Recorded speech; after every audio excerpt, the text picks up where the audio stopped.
let's talk about Newton's method, or the Newton-Raphson method. First, let's talk a little bit about the history.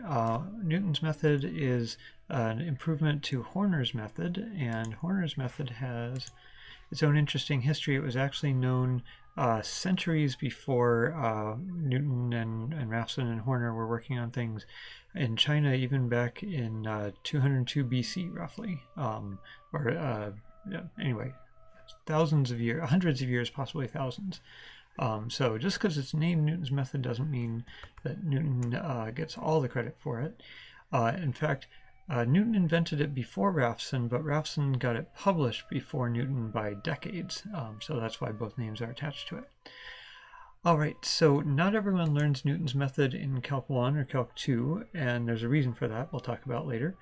But Newton's method is a way to find a root of a function. A root is where it crosses the x-axis, or what x value makes the function value equal to 0.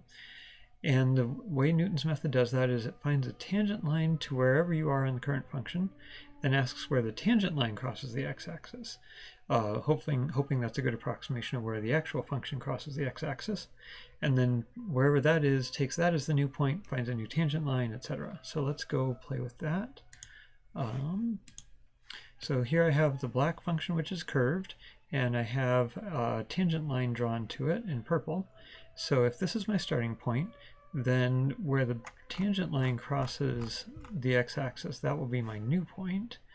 And let's highlight that here. That's my new x value, and then I would say, okay, what's my new tangent line based on that?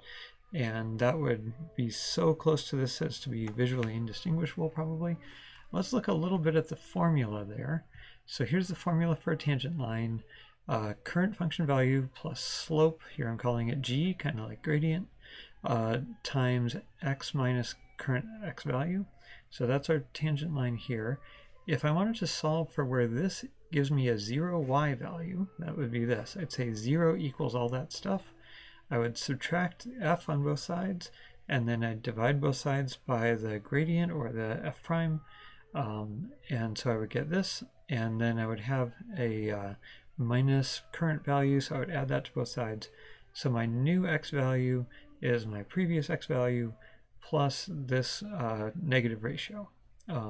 Let's try moving to that point. So actually I have that programmed here. Let's put that in some other color. How about orange? And then we could zoom in there and see. So that would be my new point. And obviously we're making very good progress, right? So Newton's method is great when it converges, but it doesn't always converge. It's kind of like a rocket. A rocket can get you to space really quickly, or it can go horribly, horribly wrong. So Newton's method is pretty good most of the time, or really great some of the time. Let's talk more about this idea. So we said new value is old value, new x value is old x value, plus the negative function value divided by the derivative. The reason that a lot of people don't teach this in Calc 1 and Calc 2 anymore, there's two reasons. Solving this by hand, or iterating this by hand, was really important back before we had computers that could do it for you quickly.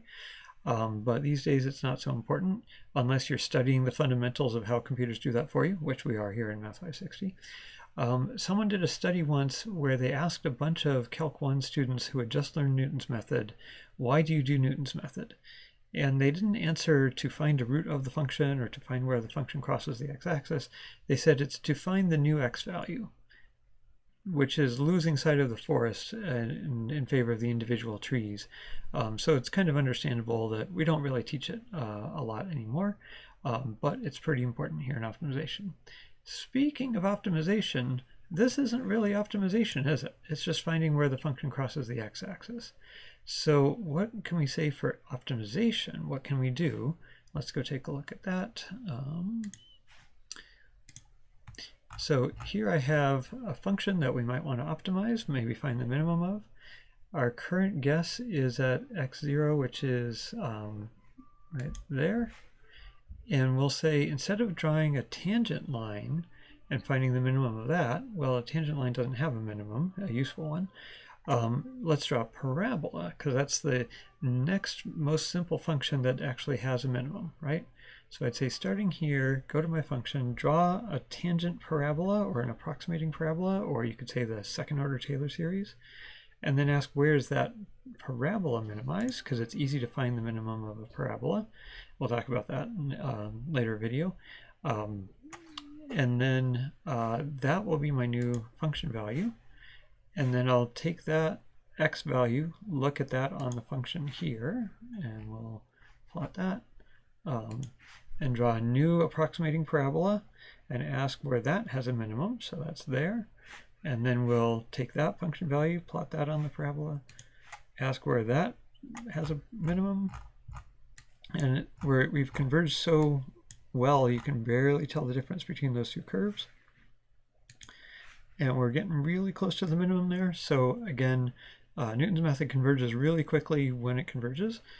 Let's go back and think about this a little bit more. The new formula is no longer, actually before we do that, what would you say is our learning rate here? Like learning rate, we usually said current value plus learning rate times something about gradient. So you might say it's this, but I want to avoid doing that. I'm going to just say that there's a 1 times here. So in some sense, our step size along however far the gradient tells us to go is 1, which is why I mentioned earlier when we're using alpha and we say what's a good initial alpha to just guess with, an alpha of 1 is often a good idea when we're doing Newton's method. What if we adopt this idea for optimizing? Now we're not doing a tangent line, we're talking about second derivatives. And one way to see it is that a parabola is an antiderivative of a straight line. And so anytime we're looking at derivatives here, we kind of need to kick it up an order. And parabolas involve the second derivative. And we would be using the first derivative as the linear term in the parabola. So that's how that all plays out. So it really is just kind of kicking these derivative values up a level.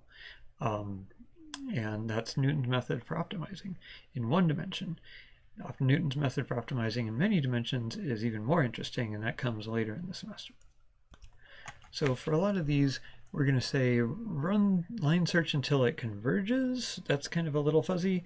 We could just say run a few steps of line search because we don't want to spend a lot of time on this line search because we just want to get the next direction and take another step. So a question here from a theoretical point of view is how precise could a line search even get? And we'll talk about that in the next video.